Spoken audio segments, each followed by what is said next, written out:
Yahweh Shalom Aparah. Father's peace and blessings to everyone who catches this message. I apologize for the interruption. Play some music until we have some familiar people back in the room. With much love and respect.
Shalom Aparah. Shalom Aparah.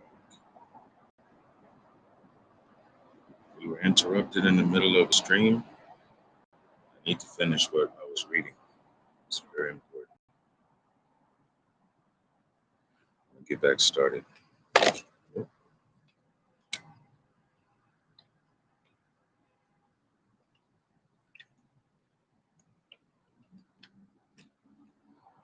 Some official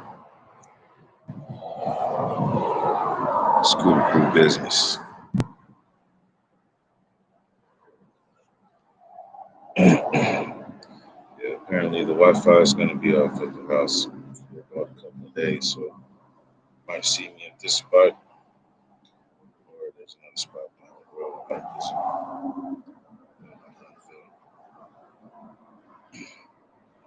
Meanwhile, let's get back into Ezekiel. We're discussing who are the Zadok? What's it mean to be a Levite? Why are we putting all this mysticism in what we do? How are we supposed to really carry ourselves, especially considering we're in an age of social media now? Very important valid questions. I'm going to stall them a little bit because I'm waiting for a familiar face to join so I can check the sound quality.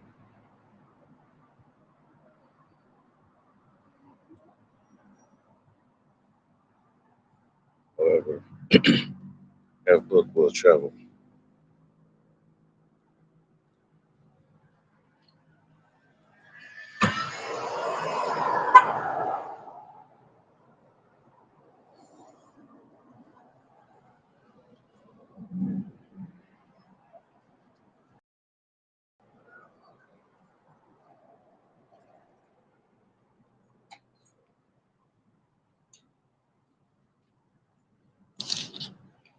To lead into this second half of the broadcast, I was playing Psalms 1, the song from the album For Your Album, brought to you by Poet.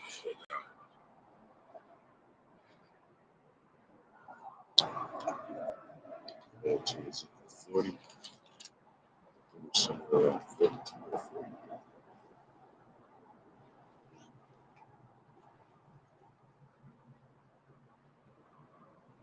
We're talking about the fact that there's different types of offerings. It's not just one that's burnt. Because the priests themselves would eat the offerings.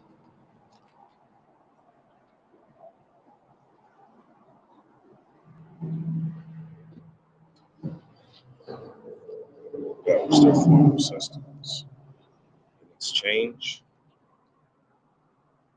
for the knowledge that they would tell the people when asked certain questions, how they should go forth and do things in life according to the standard.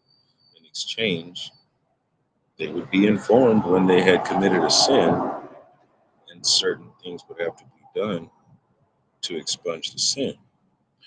In the first part of the broadcast, I was reading about the altar, and really it was talking about what is to be done to even consecrate the altar when it's first built and made. And then after that, what will be done on the first day of the year.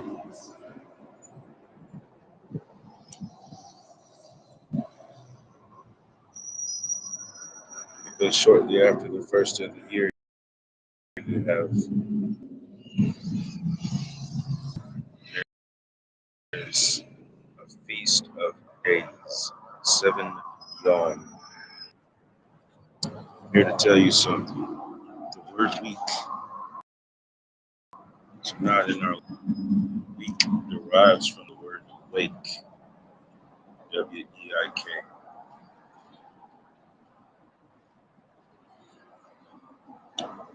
We have 7 days of a feast after Passover.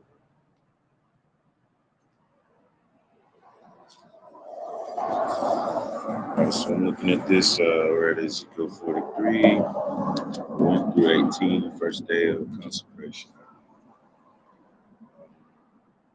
Ezekiel 44, keepers of the house.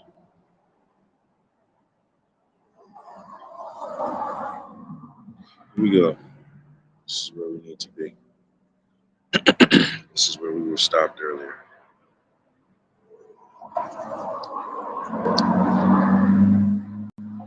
Please, my screen decided to act crazy. All right.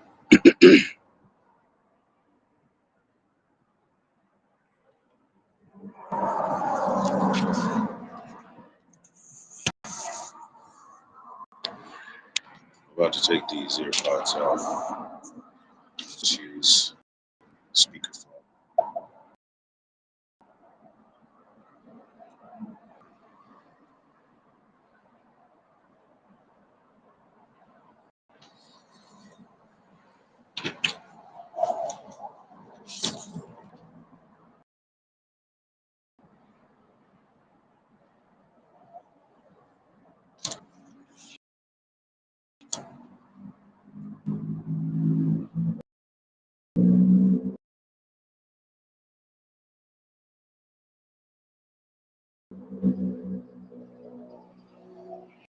Come on.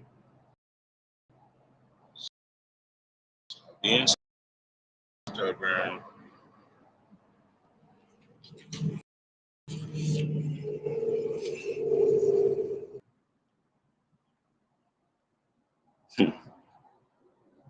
Well, my apologies for any crazy sounds that you're hearing. Apparently, the phone does not want me to change option for sound. So, let's get this going.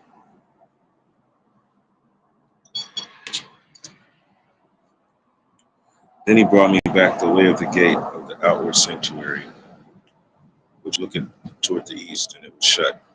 Then said the Lord unto me, this gate shall be shut, it shall not be opened, and no man shall enter into it, because Yahweh Elohim, the Adon of Israel, has entered by it, therefore it shall be shut.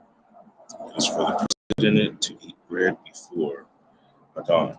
He shall enter by the way of the porch of that gate, and shall go out by the way of the same. Then brought he me the way of the north gate before it. And behold, the glory of Elohim filled the house of Adon, and I fell upon my face. And Yahweh Elohim said to me, Son of man, mark well and behold with your eyes and hear with your ears all that I say to you, to all the ordinances of the house of Yahweh, and all the laws thereof, and mark well the entering in of the house, with every going forth of the sanctuary.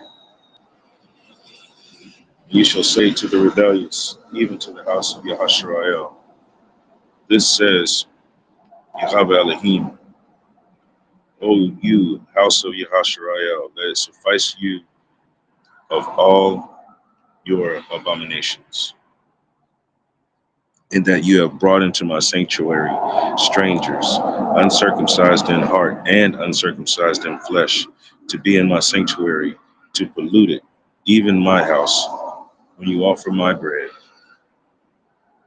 the fat and the blood.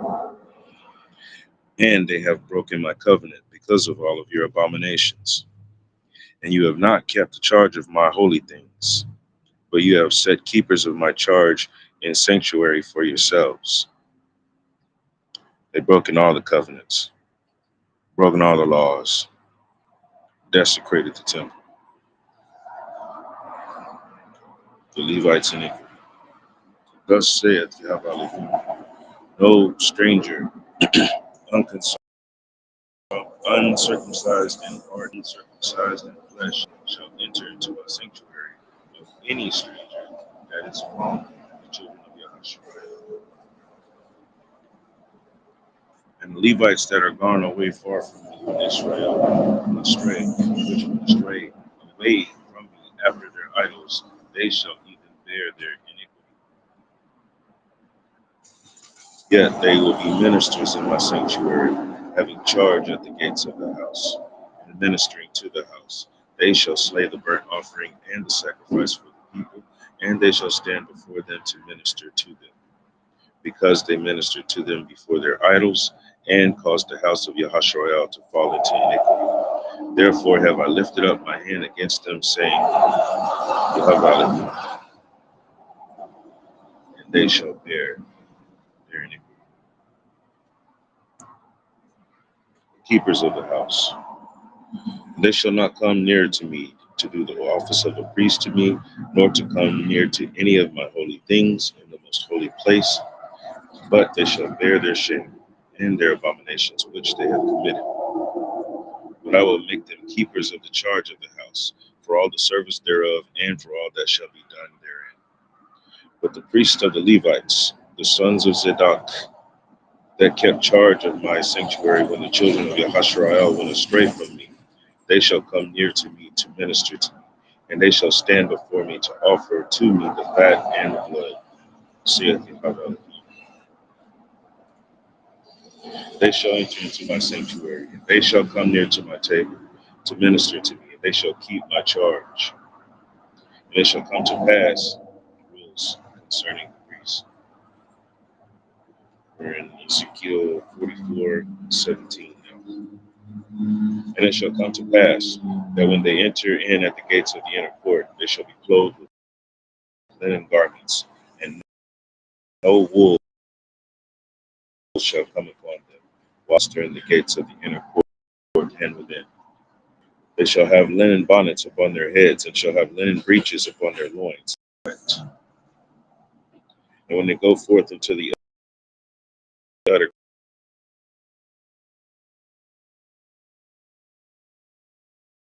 court, even into the utter court to the people, they shall pull off their garters.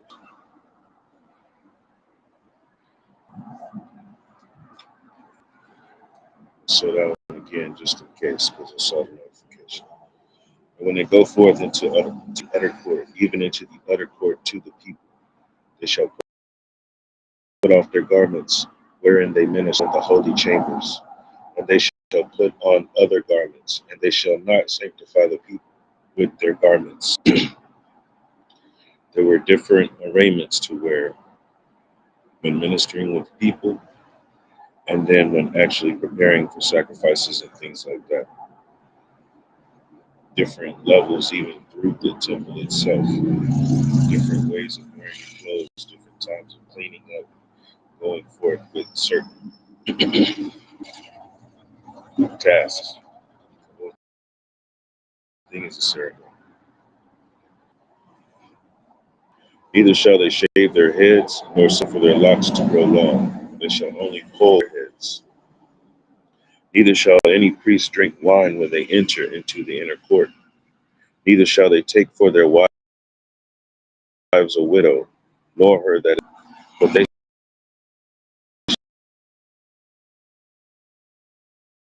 shall take maidens of the seed of the house of Yahashua.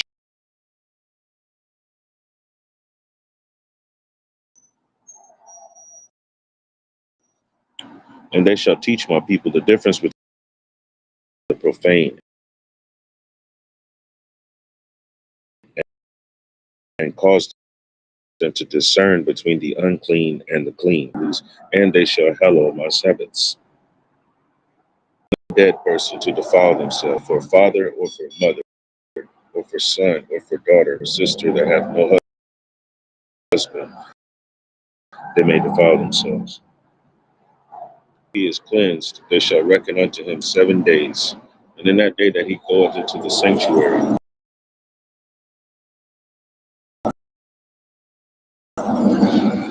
into the inner court, to minister in the sanctuary, and it shall be unto them for an inheritance. I am their inheritance, and you shall give them no possession in Yahshua. I am their possession. They shall eat the meat offering. They shall eat the meat offering, and the sin offering, and the trespass offering, and every dedicated thing in Yahashua shall be theirs. And the first of all, the first fruits of all things, and every oblation of all, for every sort of your oblations shall be the priest's. You shall also give to the priest the first of your dough, that he may cause the blessing to rest in thy house. The priest shall not eat of anything that is dead of itself or torn, whether it be fowl or beast. Can't bring roadkill and expect that to be allowed. In Ezekiel 45, it goes on to explain the different portions of land, what goes out to the Levites, what goes out to the prince, and then what goes out to each one of the families, because the families, the land is on the actual border, the outskirts. Sure. Jerusalem, the city, is supposed to be in the Levites live around Jerusalem. All the land in between is meant for the sources and the sustenance grown to support Israel. Not everybody can be a Levite. Not everybody's going to be running all through the city. The city is holy. The city is halal. There's plenty to do in Yahashariah besides think that you want to be a priest. There's a lot more involved in it than people think.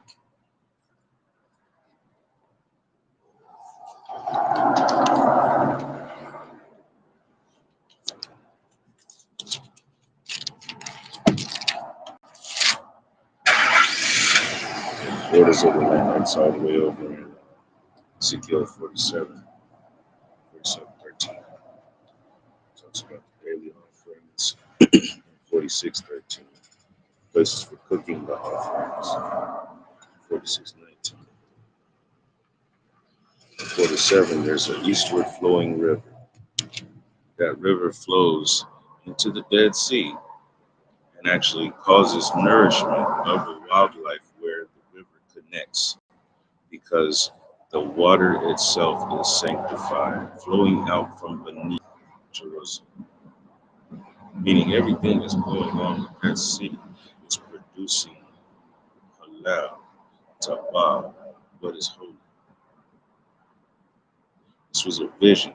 When you're hearing me say the prince is going to do this and the prince is going to do that, that's talking about Yahashua HaMashiach. That is a declaration that the Messiah is coming, and the city itself would already be doing what it's supposed to do, so that when the prince comes in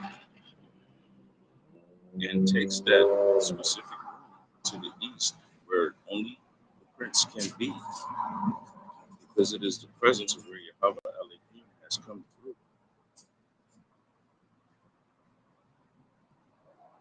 It's talking about saying that the Messiah is coming, same one everybody called for.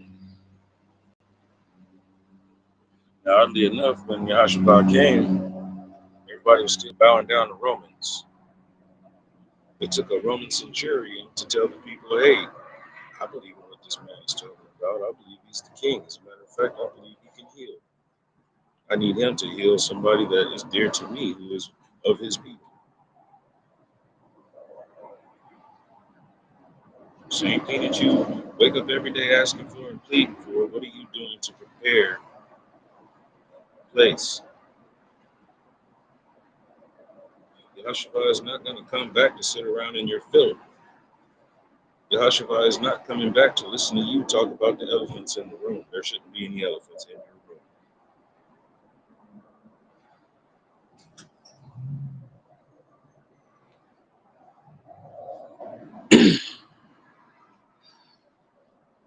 I was directed to read this information because I remember it catching my attention back when I was 16. I didn't quit reading the Bible when I picked up the Quran. However, I paused reading for a while because when I started reading the Quran, it was answering some questions that I had. Then I went back to read the Bible, verifying, yeah, it's true. It's going right back and forth like a conversation.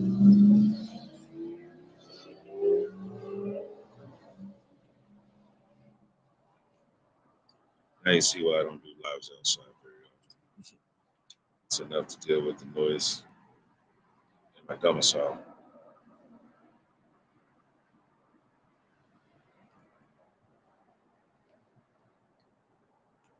What does it mean to be a Levite? In that passage right there, I do suggest you go back and read all of Ezekiel 40 through 48. Matter of fact, read all of Ezekiel. What does it take to be a Levite? What does it take to be a priest? What does it take to be a high priest? So there was a certain member in Zadok, and they usually have that name, Zadok.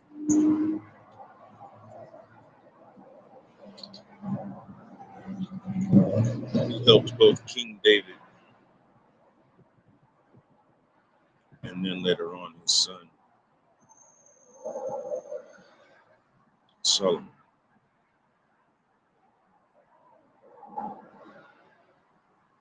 He had been of the lineage of priests that came from Aaron. And so it became standard to be from the lineage of Aaron to be a priest. And then there were certain ones who started doing against the will of Yahweh Elohim. So it wasn't so much about the lineage anymore. It's about the ones who would actually hold fast to the standard. So it's mentioned in Ezekiel 40 to 48, those who walked according to the path of Zadok, they stayed halal, they stayed holy, they stayed tabah. And so the definition and the standards of what it would be to be a priest, one who is fit to serve in Jerusalem, while the Messiah is actually within the holy temple. You have to walk like Zadok. And Zadok like to go around destroying and eradicating polytheism, destroying and eradicating anything that displeased Yahweh Elohim. They did not tolerate. They did not say, okay, well, we'll let you slide a few times, and then, at least by Friday, let me hear you say it once. No,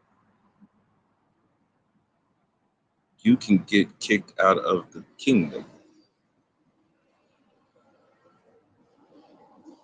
because there's way too many people here who are actually trying their best and striving for excellence. We're not going to allow you to be lazy.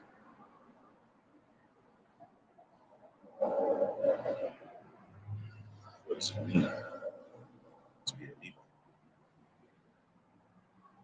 Well, there's certain standards already set. There's certain things you're already supposed to be doing. If you didn't know, it's because you hadn't been trained. How could you be trained if you hadn't been reading? How could you read unless you had the book? How could you have the book unless that's what you really wanted to find out? So why are we surrounding ourselves with all this mysticism?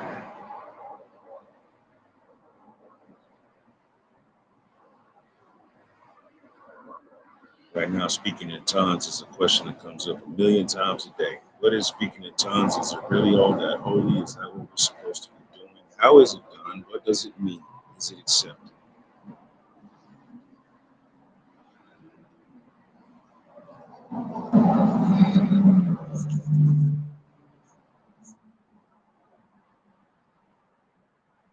Yahshua HaMashiach was around 30 years old when he started assembling the disciples.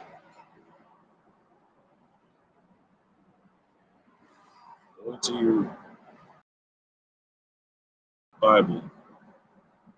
I'll find too many verses that talk about anything that the Messiah did between the age of 14 or 16 up to when he was 30. It is known that during that time, after he would have had what they call the bar mitzvah nowadays, once he had gone and spoken his knowledge of the different scrolls that he knew, and spoken his knowledge of all the different characters in the Aleph Beit, and they recognized within him that he had made it so far within his life. And he could walk up the 10 steps and recite what was going on for each step and mark the time in his life that he was at. It was also the time he became an apprentice to his father, became a carpenter.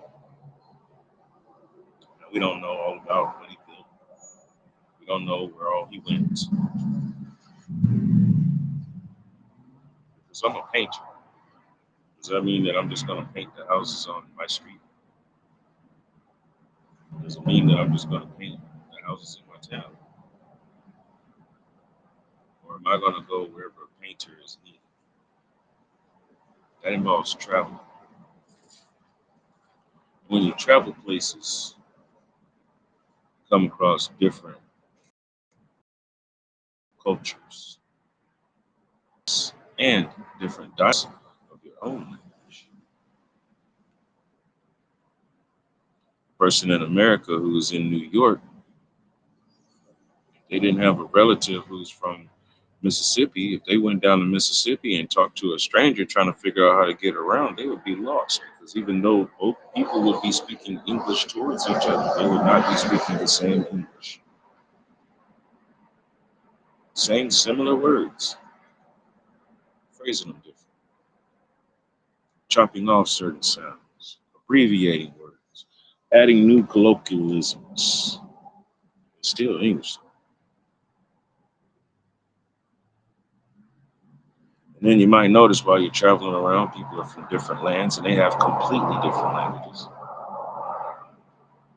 However, in the human design, there are many shared experiences.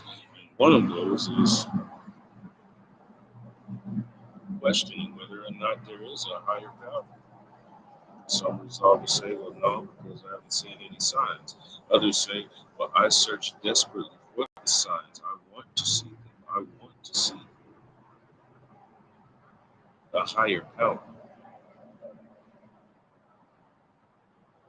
So you can go across and meet someone who speaks a completely different language, different culture, but they still have lore, story, standard.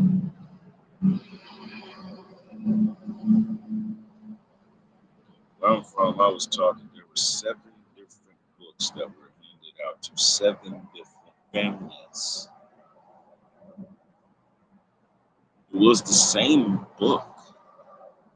It was written differently to accommodate the language of the household. 7 major nations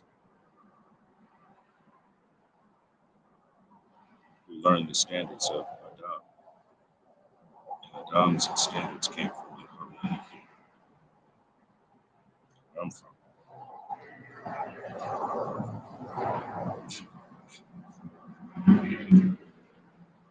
So, considering Yahshua HaMashiach was a carpenter for 14, 15 years, I'm sure he met a lot of people. Even the disciples, when they're mentioned, we don't know if he had already met them before. He went to find them where they were doing their usual work, tasks, and toils. Maybe he had met them before and they had spoken, and he realized that yes, they did have interworking knowledge and intimacy standards of the Kabbalah. We're not here to debate or question that. It doesn't even matter at this point. I'm telling you, though, is that there were 14 or 15 years of his life where he was going around dealing with people. And in that particular area, you're going to get all kinds of different people from different cultures speaking all kinds of different languages. No matter where you say that you're from and where you're standing, that does not mean that's going to be the only language spoken right then and there. Anyone who does commerce has to learn other languages in order to be able to have commerce with other people. That's one of the biggest signs of respect is to learn another person's language and their culture so that you can properly respect them, properly appreciate who they really are. What really is appreciate it means that I'm looking at the value of it. To appreciate something is to judge its value. So Yahshua HaMashiach goes around doing what he was doing for his trade.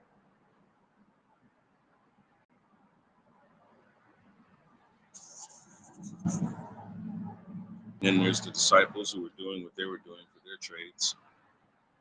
Apparently, all of them were over 30 years old because he commissioned all of them to go out and deliver the message. There was only one who was a young lad.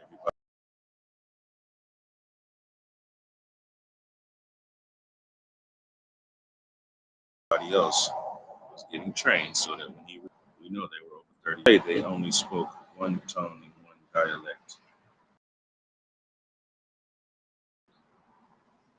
Nowhere in the scripture does it say that. We also know history. There's a specific language called Giz, GYZ.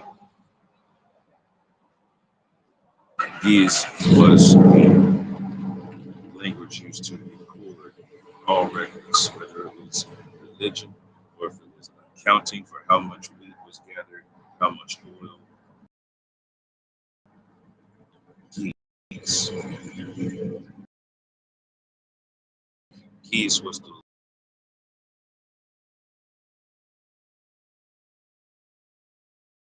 link between the tongue of Avra and the tongue of the Farsi.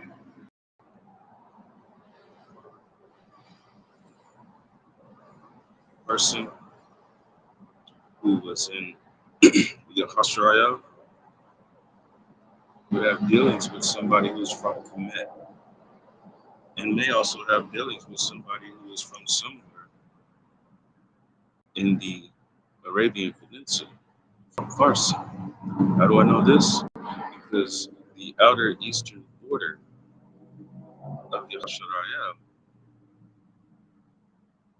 is connected to Hauran, Hauran. What we call Iran is Hauran. So when all of the people gathered together and they were able to hear the message and it was all different kinds of languages, although it meant the same thing, it's because it doesn't matter what language you speak. When you start speaking the lore and the legend, there are only so many different ways that you can use words that correctly define the standard. I speak in code because I live by a codex. No, I can't speak fluent Spanish. No, I can't speak fluent Chinese. No, I can't speak fluent Arabic, Farsi. No, I can't speak fluent Swahili. However, if someone comes around me talking it, I can recognize it, and I can even recognize some of the words. And the closer you get to talking about holy text, the closer I will be of understanding to you, because that's the one thing that I've studied. And then it goes outside of that. I didn't go about trying to learn other languages to find out how to curse. Go the way that we're supposed to be.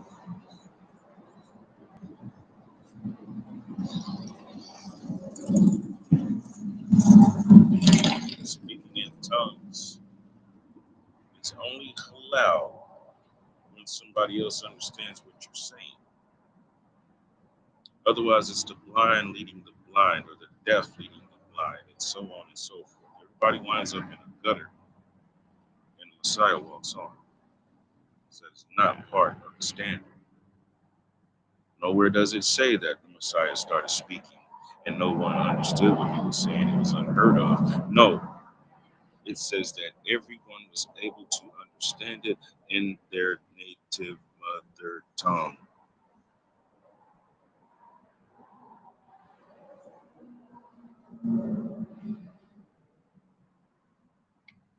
All right, so that was it's a Levite. What we're supposed to do as Levites. What's with all the mysticism? What is speaking in tongues? And now, lastly, social media.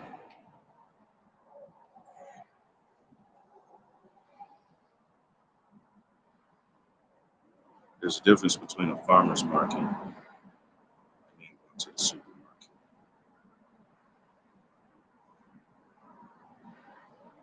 When you're on Facebook, when you're on YouTube, when you're on Twitter, when you're on TikTok, or any of the social media platforms that they put in front of your face, it's just like them saying, go to Kmart, go to Walmart, go to Target.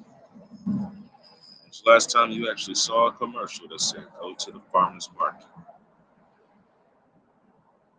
Those of you who are in the know, you just go to the farmer's market, right? Because you know better. What if I told you there's a farmer's market for social media? You're going to have a hard time finding it through Google search. In order for you to get more information, I suggest not only just watching me when I do my broadcast, I also suggest you actually reach out and contact me. It will be the benefit to the both of us, you and me. You have ideas, you have suggestions, you have a special interest group of your own. Let's speak on it and find out how we can make it something that is positive and productive and make you of service to your community. Let's explore new options.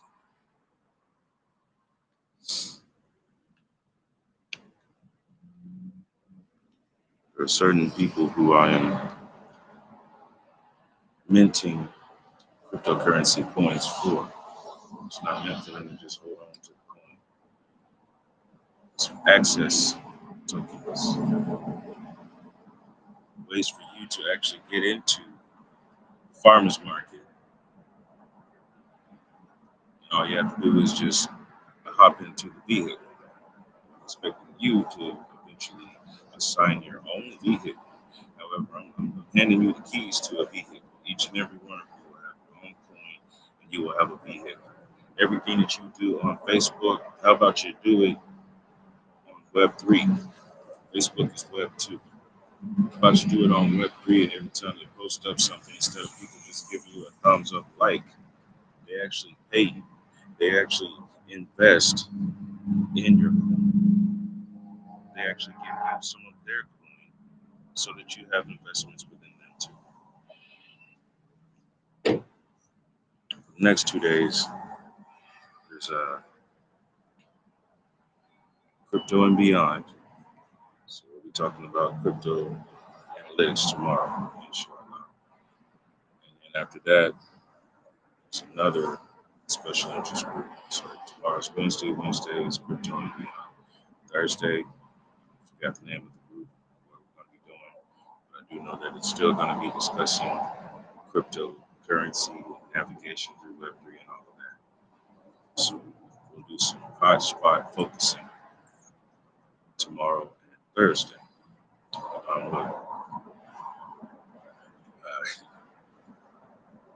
Will probably be at a different location. There's not very many of them that I can find off the beaten path where I can find a signal. So just be prepared for loud, and more loud. We're going to go ahead and close on out. I want to thank everyone who does swoop through. I want to thank everyone who did come in for the first session. It was part 2.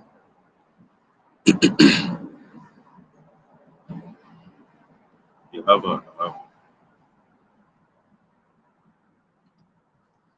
our Creator is love. Love is love. Love is not what you find at a Hallmark card shop. Love is when you see someone else in need, you reach out to help. You don't have to ask, you just do it. You find what's within you, within your talents and your skills. What do you have that can help them? And you reach out and you do it. They don't have to say thank you. It's not what you're doing. You are striving to attain a higher stature within the kingdom of Yahweh.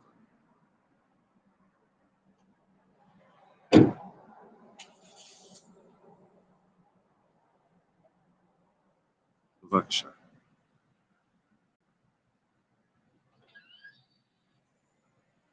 Exactly. Yahweh Shalom. Allahu Assalamu alaikum wa rahmatullahi wa barakatuh. Father's peace, mercy, and blessings. We're here to show compassion. That is our duty, especially amongst each other.